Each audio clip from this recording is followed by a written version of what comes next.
You ever have one of those mornings where the air feels so calm, the coffee tastes just right, and you think maybe, just maybe you finally carved out a little piece for yourself? That's exactly how my Saturday started, until I heard boots on my porch and three men in reflective vests banging on my door like they were serving a federal warrant. One of them barked out, "You're endangering the community," as if he'd just caught me cooking dynamite in my kitchen. My first thought wasn't fear, it was disbelief. Because this wasn't some sheriff's deputy or fire marshal. It was a bunch of strangers pretending to be something they weren't. And I knew right then, this was about to get messy. Now let me back up a second.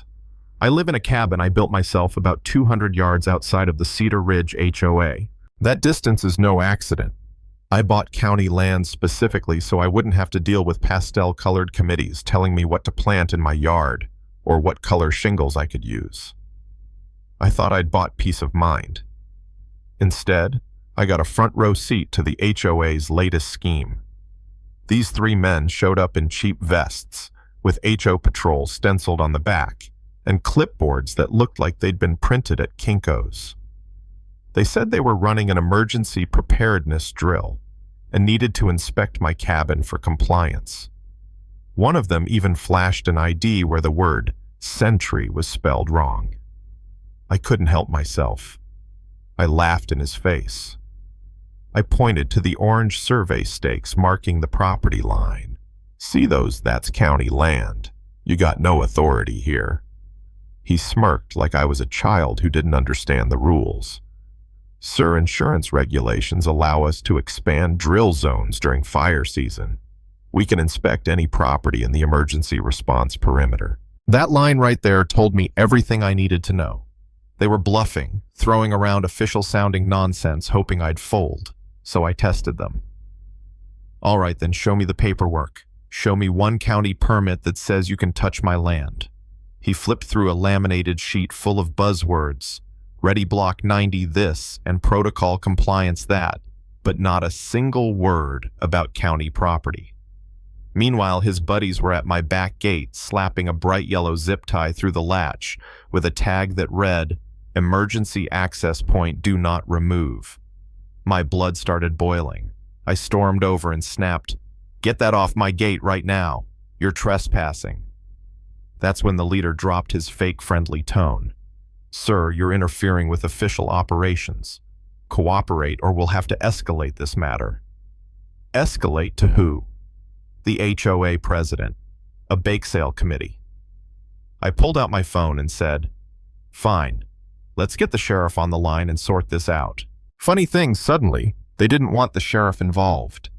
They whispered among themselves, then backed off packing their clipboards with wounded pride. But as they left, one of them spoke into a radio, Unit 7 reporting. "Owner is non-compliant. Recommend escalation to Phase 2. That phrase, Phase 2, stuck in my head like a warning bell. The next morning, my neighbor Connie dropped by. She's an accountant with a knack for sniffing out numbers that don't add up. She'd heard the ruckus and wanted to see the paperwork they'd waved at me. We dug into county records, vendor contracts, insurance programs. What we found was uglier than I expected. Turns out the HOA had signed a deal with a company called Neighborhood Resilience Partners.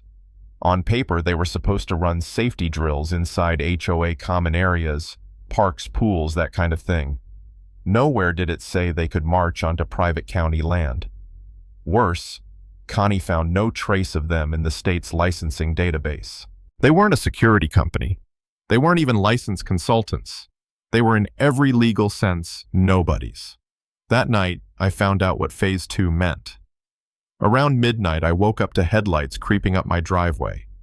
I peeked out my window and saw 6 people with flashlights and equipment cases walking around my yard like they were staging for a raid. They strung striped tape across my driveway, set out cones, and started photographing every angle of my cabin like it was a military target. Through the quiet, I caught bits of radio chatter. Control perimeter established. Document all vulnerabilities. Prepare for enforcement action at dawn. Enforcement action. I knew then this wasn't about safety.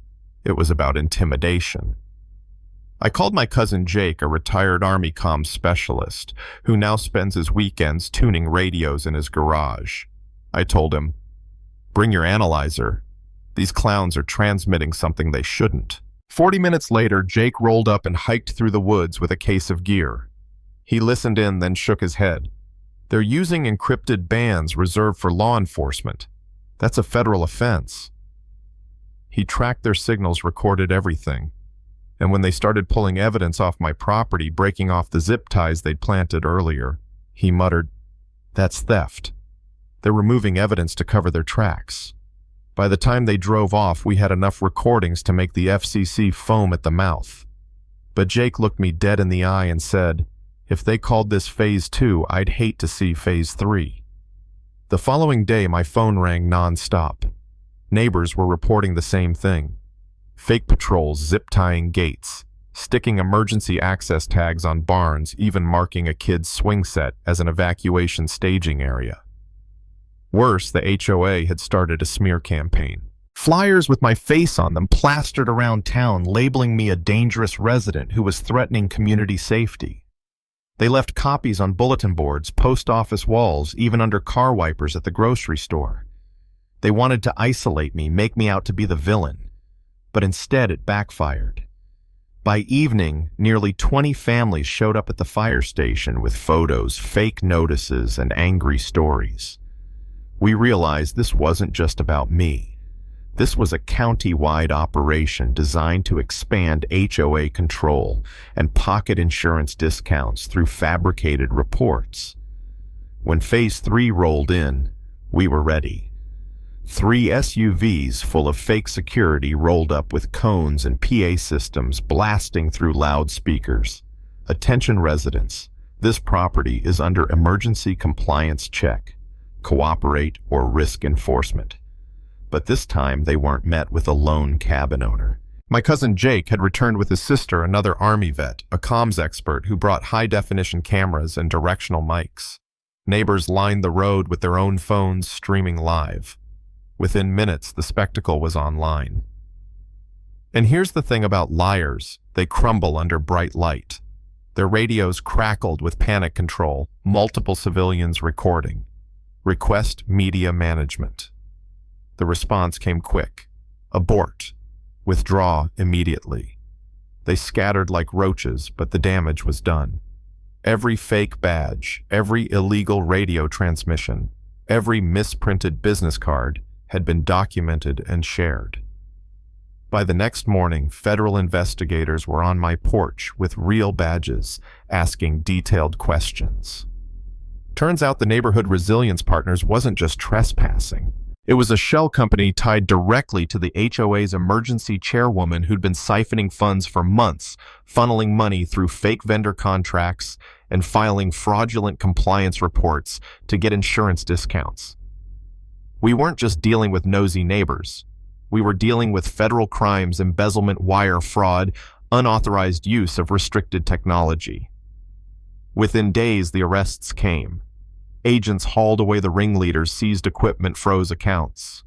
And just like that, the grand show of emergency preparedness collapsed into the farce it always was. Our little county road went quiet again. The orange survey stakes still marked the property line clear as ever, and my gate swings free without a yellow tag zip-tied to it. I drink my coffee on the porch these days, listening to the sound of kids playing tractors humming, and the occasional motorcycle engine when Jake comes by just to remind me we're still free men on free land. And here's the truth. I walked away with fake authority only works if you let it. They counted on us being too scared, too isolated to fight back. But once we stood together and shined a light on their lies, they crumbled. So now I've got to ask, what do you make of this? Was this just greed gone wild? Or is it a warning about how easily people can be tricked by fake uniforms and loud voices? Drop a comment. Share your own story. Tell me where you stand on this kind of overreach. Because the way I see it, community only works when people speak up and draw the line. And sometimes that line is as simple as a stake in the dirt saying, "This land is mine. You don't cross it."